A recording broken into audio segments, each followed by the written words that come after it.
जय माता रानी दोस्तों, आप सभी का बहुत बहुत स्वागत है आपके अपने चैनल राधा कृष्ण ऑफिशियल में। उम्मीद करती हूँ आप लोग बहुत अच्छे होंगे।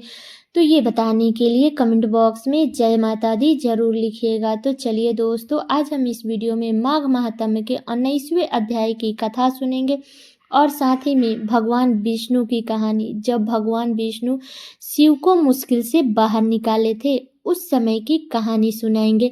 तो आप लोग कथा पूरा जरूर सुनिएगा और कथा सुनने के बाद में वीडियो को लाइक और चैनल को सब्सक्राइब जरूर कर दीजिएगा, क्योंकि आपके एक लाइक से मुझे बहुत ही मोटिवेशन, हिम्मत और प्रेरणा मिलती है। इसलिए वीडियो को लाइक तो जरूर ही कर दीजिएगा। तो चलिए पहले सुनते हैं भगवान विष्णु की कहानी। जब भगवान विष्णु भगवान शिव को मुश्किल से बाहर निकाले थे। योगिक कथाओं में ऐसी कई कहानियां हैं जिनमें बताया गया है कि शिव की करुणा कोई भेदभाव नहीं करती और वे किसी की इच्छा पर बच्चों की तरह भोलापन दिखाते हैं। एक बार गजेंद्र नामक एक असुर था। गजेंद्र ने बहुत तप किया और शिव से यह वरदान पाया कि वह जब उन्हें पुकारेगा शिव को आना ही पड़ेगा। त्रिलोकों के सदा शरारती ऋषि नारद ने ये सब देख रहे थे कि गजेंद्र हर छोटी छोटी बात के लिए शिव को पुकार लेता था। तब उन्होंने गजेंद्र के साथ एक चाल चली। उन्होंने गजेंद्र से कहा कि तुम शिव को बार बार क्यों बुलाते हो? वह तुम्हारी हर पुकार पर आ जाते हैं। क्यों नहीं तुम उनसे कहते हो कि वह तुम्हारे अंदर ही आ जाए, वह वहीं रहे जिससे वह हमेशा तुम्हारे अंदर होंगे। गजेंद्र को यह बात अच्छी लगी और फिर उसने शिव की पूजा की। जब शिव उसके सामने प्रकट हुए तो वह बोला कि आपको मेरे अंदर रहना होगा, आप कहीं मत जाइए। शिव जी अपने भोलेपन में एक लिंग के रूप में गजेंद्र में प्रवेश कर गए और वहां रहने लगे। फिर जैसे जैसे समय बीता पूरा ब्रह्मांड शिव की कमी महसूस कर रहा था। कोई नहीं जानता था कि वह कहाँ है। सभी देव और गण शिव को खोजने लगे। काफी खोजने के बाद जब कोई यह पता नहीं लगा पाया कि वह कहाँ है तो वे हल ढूंढने के लिए विष्णु के पास गए। विष्णु जी ने ऐसी स्थिति देखी और कहा कि वह गजेंद्र के अंदर है। फिर देवों ने उनसे पूछा कि वह शिव को गजेंद्र के अंदर से कैसे निकाल सकते हैं, क्योंकि गजेंद्र शिव को अपने अंदर रख करके अमर हो गया था। हमेशा की तरह विष्णु जी सही चाल लेकर के आए। अब देवगण शिव भक्तों का रूप धारण करके गजेंद्र के राज में आए और वहाँ बहुत भक्ति के साथ शिव का स्तुति गान करने लगे। शिव का महान भक्त होने के कारण गजेंद्र ने इन लोगों को अपने दरबार में आकर गाने और नाचने का न्योता दिया।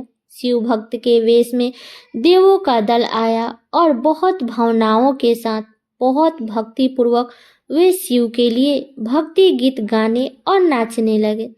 शिव जी जो गजेंद्र के अंदर बैठे हुए थे अब खुद को रोक नहीं सकते थे। उन्हें जवाब देना ही था तो वह गजेंद्र के टुकड़े टुकड़े करके उससे बाहर आ गए। तो इसी तरह भगवान विष्णु ने भगवान शिव को संकट से बचाया था। अब चलिए सुनते हैं माघ महात्म्य के 19वें अध्याय की कथा। तो जैसे कि आप लोगों ने पिछले अध्याय में सुना था कि कैसे पंचकन्याओं ने ऋषि पुत्र के पीछे पड़ गई थी। तब ऋषि पुत्र ने अपनी जान बचा करके यमुना के तट से अंतर्धान हो गया, जिसके चलते पंचकन्याओं ने विरह अग्नि में जलने लगी और कहने लगी कि हे कांत, तुम हमको छोड़ करके कहाँ चले गए। अब आप इसके आगे की कथा सुनिए। वह पांचों कन्याएं इस प्रकार विलाप करते हुए बहुत देर प्रतीक्षा करके अपने घर लौटी। जब घर में आई तो माताओं ने कहा कि इतना विलम्ब तुमने क्यों कर दिया। तब कन्याओं ने कहा कि हम किन्नरियों के साथ क्रीड़ा करती हुई सरोवर पर थी और कहने लगी कि आज मैं थक गई हूँ और जा करके लेट गई। वशिष्ठ जी कहते हैं कि इस प्रकार सच को छुपा करके वह विरह की मारी पड़ गई। उन्होंने घर में आकर किसी प्रकार की क्रीड़ा नहीं की। वह रात्रि उनको एक युग के समान बीती। सूर्य नारायण के उदय होते ही वह अपने आप को जीवित मानती हुई माताओं की आज्ञा लेकर गौरी पूजन करने वह कन्याएं वहां पर जाने लगी।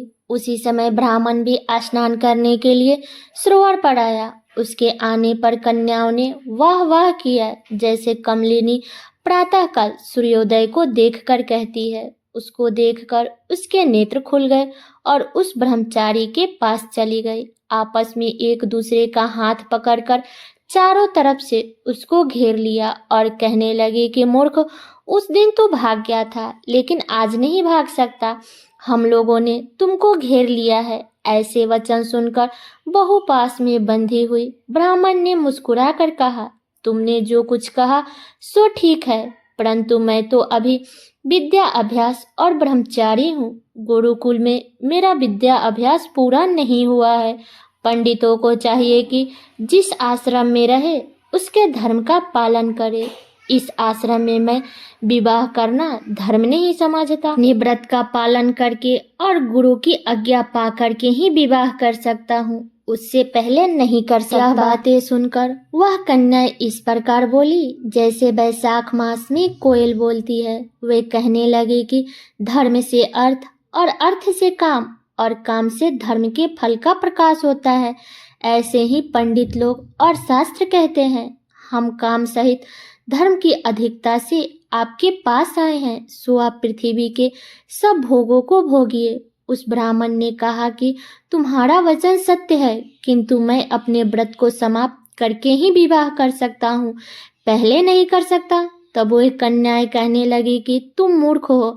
अनोखी औषधि, ब्राह्मण बुद्धि, रसायन सिद्ध अच्छे कुल की सुंदर नारियां तथा मंत्र जिस समय प्राप्त हो तभी ग्रहण कर लेना चाहिए। कार्य को टालना अच्छा नहीं होता।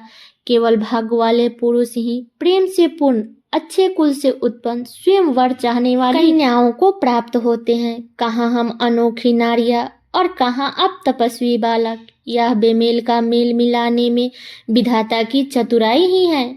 इस कारण आप हम लोगों के साथ गंधर्व विवाह कर ले। इनके ऐसे वचन सुनकर उस धर्मात्मा ब्राह्मण ने कहा कि व्रती रहकर इस समय विवाह नहीं करूंगा, मैं स्वयंवर की इच्छा नहीं करता।